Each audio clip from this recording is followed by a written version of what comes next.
Viewers আসসালামু আলাইকুম। আমরা হরফ ধরে ধরে বানান করে করে কোরআন শিখছি, তারই ধারাবাহিকতা আজকে আমাদের আরো একটি ক্লাস। যারা পূর্বের ক্লাসগুলো করেন নাই, ডেসক্রিপশন বক্সে প্লেলিস্টের লিংক দেওয়া আছে, চাইলে দেখে আসতে পারেন।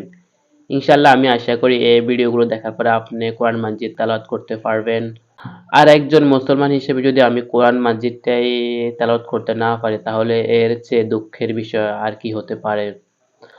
আর কোরআন মাজিদ সহিষ্ণুভাবে তেলাওয়াত করাটা অত্যন্ত গুরুত্বপূর্ণ, কারণ প্রত্যেকটা নামাজেই কিন্তু আমাদেরকে কোরআন মাজিদ তেলাওয়াত করতে হয়। নামাজ ভঙ্গের কারণগুলোর মধ্যে অন্যতম হলো গিয়ে নামাজে কোরআন মাজিদ ভুল তেলাওয়াত করা।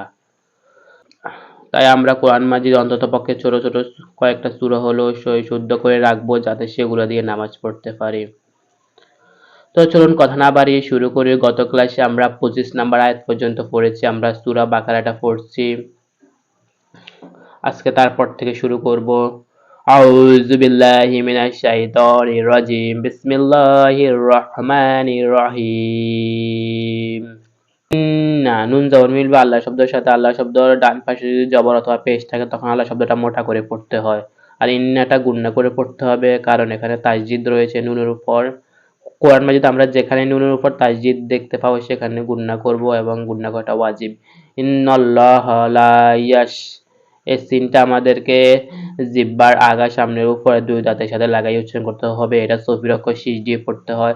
লা ইয়াশ তাহ, এটা হাটা হলকের মধ্যখান থেকে তাহ ই টেনে পড়তে হবে।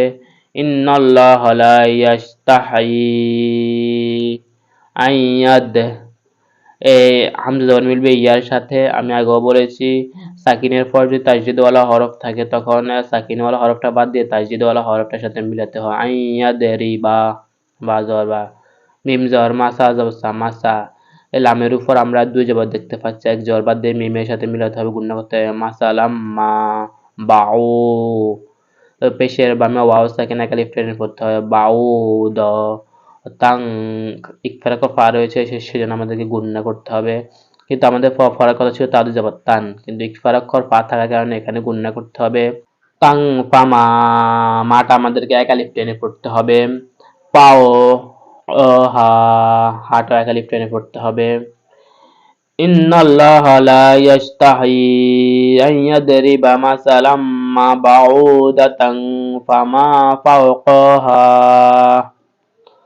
ফাম্মা, ফা জবর ফা, এটাকে আমরা অনেকে লাম ধরে পড়ি, কিন্তু এটাকে হামজা ধরে পড়তে হয়। ফাম্মা গুণনা করতে হয়। ফাম্মা, মা জবর মিলবে লামে আর সাথে। ফাম্মাল্লাযিনা, জের বাম ইয়া সাকিনা একা লিফ টেনে পড়তে হয়, নুন জবর না।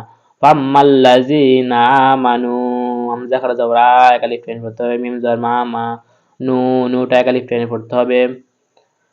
ফাম্মাল্লাযিনা আমানু, আপনারাও আমার সাথে সাথে পড়ুন, তাহলে আপনাদের মুখের জড়টা কেটে যাবে।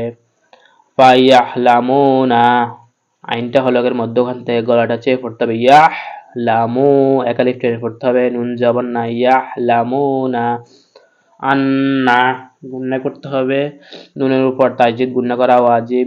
আন্না হুল, হাফেশ মিলবে হুল হক, মিমজের মিলবে রয়ের সাথে। মির রব্বিহিম, ফাম্মাল্লাযীনা আমানু ফায়াহলামুনা আন্নাহুল হাক্কু মির রাব্বিহিম। ওয়া জবর ওয়া, হামজা মিম জবর আম, মিম জবর মিম লামের সাথে। ওয়া আম্মাল্লাযীনা কাফারু, একা লিফ টেনে পড়তে হবে। ফায়াকুলুনা মাযা, যাটা আমাদেরকে তিন লিফ টেনে পড়তে হবে। আরাদাল্লাহু, আল্লাহ শব্দ ডান পাশে জবর রয়েছে, সেজন্য মোটা করে পড়তে হবে। দাল্লাহু বিহাযা মাসালান, ويقولون ماذا أراد الله بهذا مثلا।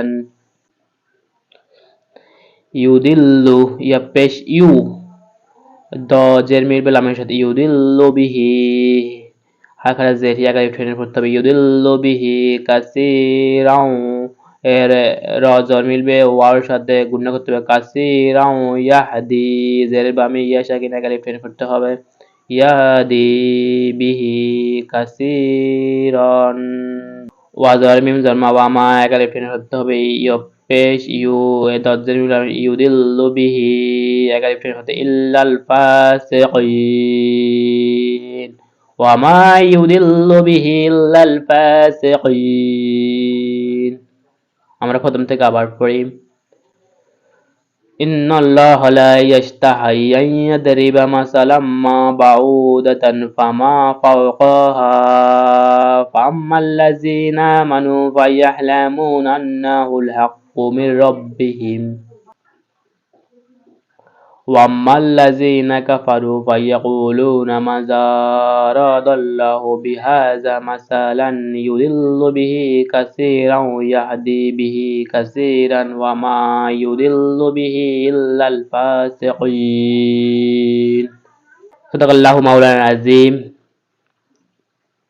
এই ধরনের ভিডিও পেতে চ্যানেলটা সাবস্ক্রাইব করে রাখবেন, আর ভিডিওটা কেমন হয়েছে কমেন্ট করে জানাবেন। আপনাদের কমেন্টে কিন্তু আমাদেরকে পরবর্তী ভিডিও বানাতে অনুপ্রাণিত করে। আর রাসূল সাল্লাল্লাহু আলাইহি সাল্লাম বলেছেন, খায়রুকুম মান তাআল্লামাল কোরআন ওয়া আল্লামা, তোমরা কোরআন মাজিদ শিখো এবং অপরকে শিক্ষা দাও। তাই আমরা অপরকে কোরআন মাজিদ শিক্ষা দেওয়ার নিয়ত করে ভিডিওটা শেয়ার করব। ধন্যবাদ। আসসালামু আলাইকুম।